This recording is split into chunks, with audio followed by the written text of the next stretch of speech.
Hey, have men ever thought about telling you how they feel while it's happening? You know you guys can do that, right? Like if you're having you can just say it. You can tell me. You can tell me. You don't have to wait until you break up with me and you spiral on something that, you know, maybe could have been resolved or at least alluded to earlier on. We could have, like, do you know you can do that? They know.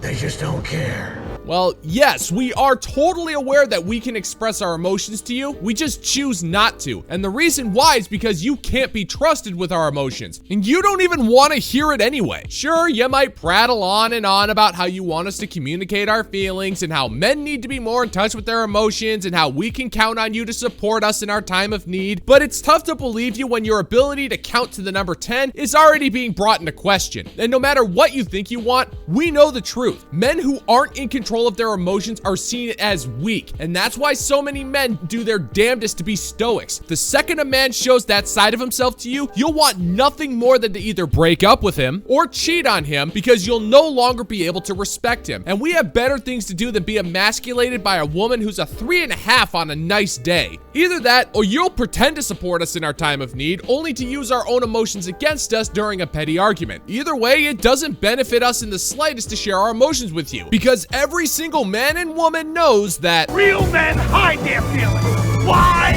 Because it's none of your f***ing business. So I keep hearing about the men's loneliness epidemic as if it's a woman's problem and we have to do something about it. But why don't we put the responsibility on men? They've created this problem, therefore they should fix it for themselves. What? This is something we hear all too often, that men are responsible for the male loneliness epidemic. But if you ask any modern woman why this is the case, they'll just end up getting mad at you because you're being a meanie misogynist against the patriarchy's cousin or something. I don't know. But now, I will be the first to admit that modern women aren't the only reason why we're currently in this mess. Major contributing factors like social media, the Western education system, and the rise in victim culture has dangerously hyperinflated the egos of average women. And at the same time, average men are being seen as inferior beings for not being rich enough, handsome enough, or incapable of meeting some arbitrarily unreasonable standard set by average women. These men are at best ignored and at worst relentlessly mocked and ridiculed as incels or creepy predators. And these women will justify this behavior by saying women didn't have the right to vote until 100 years ago. They've created this world where all men had to offer was money and property. But now that's changed and women have their own money and we can buy our own property and we can open our own bank accounts. And we're just not as dependent on men anymore. Therefore, there's no reason for us to feel obligated to marry a man or be with a man. What has that got to do with it? Well, that doesn't explain a thing, woman. How is you having a job have anything to do with us being responsible for our own loneliness? Men didn't create this environment. Biology did. Males provide, females nurture, and that's how it's been since the dawn of time, and it's worked out pretty well so far. But even if what you said made any sense, which rest assured it most certainly doesn't, you've already proven your argument is completely pointless. Because you want a man who makes more money than you, who has more property than you, and has more for you with which to leech. This will make you want to entrap that man with your salty mud portal of eternal grief in hopes that will be enough for him to provide you with said money and property so you'll never have to work again. So at the end of the day, you want money and you want property. You just don't want the kind you assume an average man can provide you. So you ignore these men, thus throwing them into a life of loneliness and confusion, and I don't think you can fully appreciate how dangerous this situation is. But go ahead and try to use the remaining half a brain cell that's barely clinging on to life to try to prove me wrong.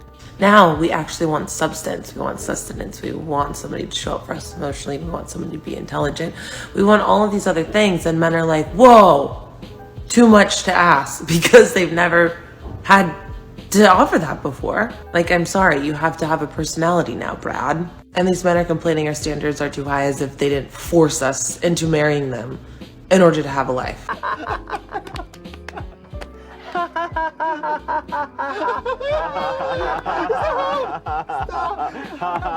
That's just it, you stupid broad. You don't want any of those things. That's the excuse you give us for why you've decided to reject average men. If Chad were to walk up to your door right now and admit that he just had the frontal lobe of his brain surgically removed and decided he wanted to marry you, would you give him that particular laundry list? Or would you strip off your clothes and tell him to pump a baby into that cobweb factory you call a uterus? Nobody is begrudging you for having standards. It's your life. Live it how you please. But what we begrudge is how you're blaming us for your double standards. Even if we ticked all of those unnecessary boxes that you have, what good would it do? You don't even know the meaning of half those standards. You just pulled them out of your ass because it's the only use you have for it after men stopped gawking at that ass 3 years ago. But I'm sure you'll find a way to blame lonely men for that one as well, which is fine. We are so past the point of caring that you can blame us all you want and we're not gonna listen. We can't hear you over the sound of our self-improvement. So do us all a favor and just save your breath for cooling your oatmeal, would you, Toots?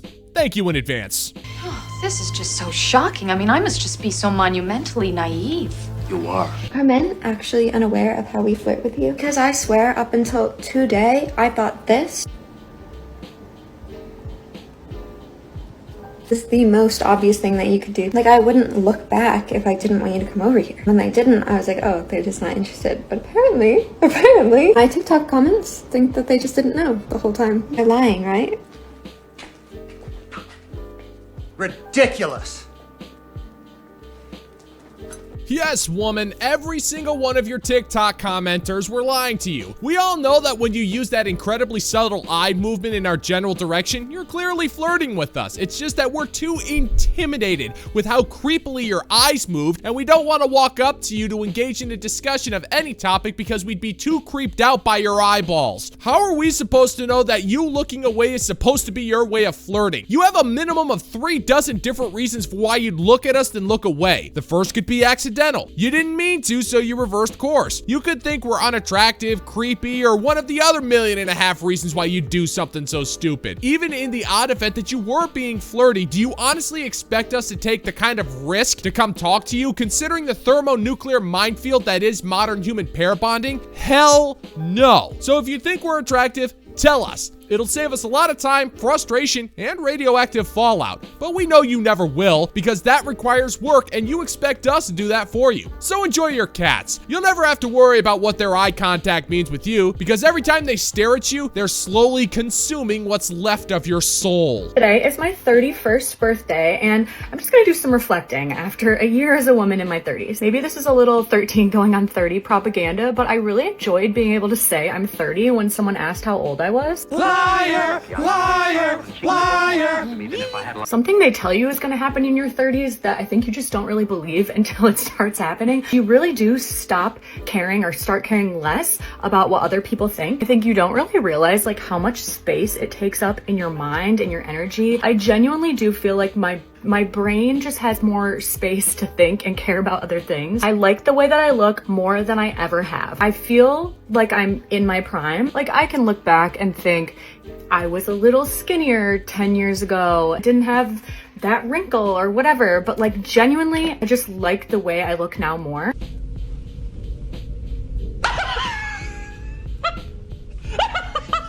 Oh, hi, Agnes. Man, it has been a while. So taking a break from bashing men to talk about the fact that you're getting older, huh? You finally reached the age of 31, and from the looks of it, you're right on schedule for your coping stages of getting older as a childless woman over the age of 30. Well, congratulations, Agnes. You're already on your first stop at complete and utter denial. This is the stage where you try to convince the entire planet that you like yourself, that you feel young at heart, and you love your body as you cake on a few layers of makeup to start hiding your obvious wrinkles. And I see that you're reaching my favorite stage of denial. It's the part where you try to convince the planet that you're not in denial over your own denial. Even though, Agnes, we all clearly know you're denying the fact that you're in denial over your own aging. And even though this method will work for about another year, 2 tops, it's only because you haven't been hit with the realization that you wantonly threw away your own life. But I'm getting way too far ahead of myself, so tell me, Agnes, what other life lessons have you gained after speeding face first into old age? But I like everything about myself better, not just the way that I look. Like,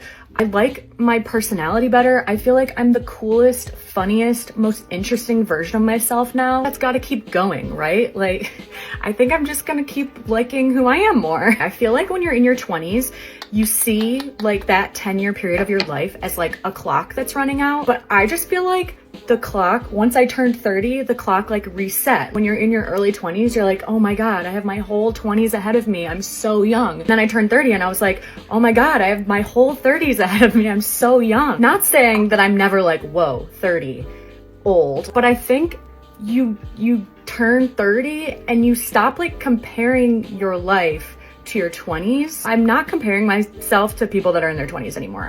I don't know if that's how other people are. I don't have kids. Maybe I will one day. Being in your 30s without kids, fucking great. Especially if your friends also haven't had kids yet. Like, life is just, I feel like I'm like a Friends character. That's nothing to be proud of, Rusty.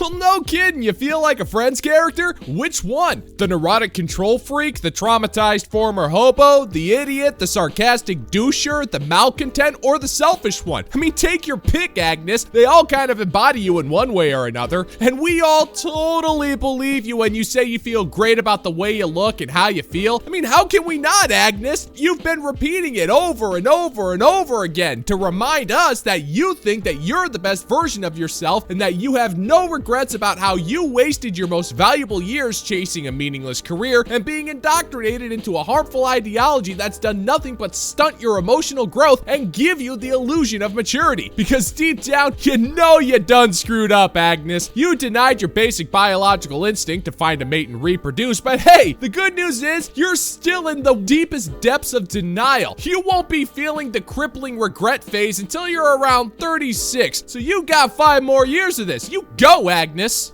To people that are like, oh, I'm gonna be in my 30s and I don't have a husband and kids, it is fine. It is fun. Also, as someone who might have kids one day, once you turn 30, like, wow, it just becomes a lot more real and like impending, and that does give me like daily panic attacks. I haven't found myself like pining to go back to my 20s. I think I mostly just find myself thinking like, wow, I wish I could have like the newness and like the spontaneity and the fun of my 20s with my 30-year-old, 31-year-old brain.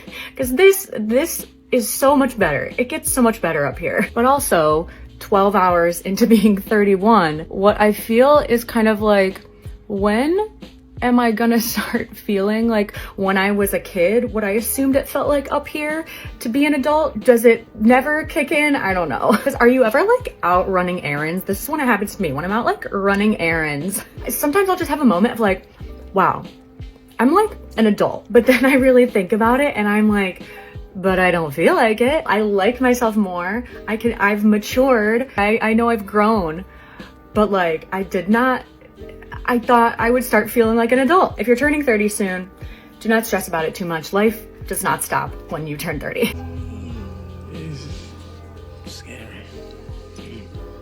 Uh-oh, careful, Agnes. If you cope too hard, you'll jumpstart yourself into the next phase. Manic anxiety. That's when you're hit with the realization that you need to hurry up and get a baby made inside your belly before the last of your eggs give you the middle finger and bail out of your ovaries. I also see you're tossing a dash of bargaining into the mix too, aren't you? Well, I like it, Agnes. You're wishing you could go back to your 20s with the knowledge you have now to warn yourself about the completely meaningless life you lead on your own. Because no matter how much you try to deny it, your role as a female is to reproduce, as it's been since the beginning of life itself. And now the realization is finally hitting you that you failed at your mission in life, and you're desperately trying to get someone to scramble up those eggs before you go full steam ahead into the final stage, complete and utter defeat. That's when you know your life is completely over and you have nothing to offer anybody, especially yourself. This phase is more or less like living your early 30s life, except you're older, bitter, wrinklier, and much like living in your 30s, nobody wants to waste time being around you.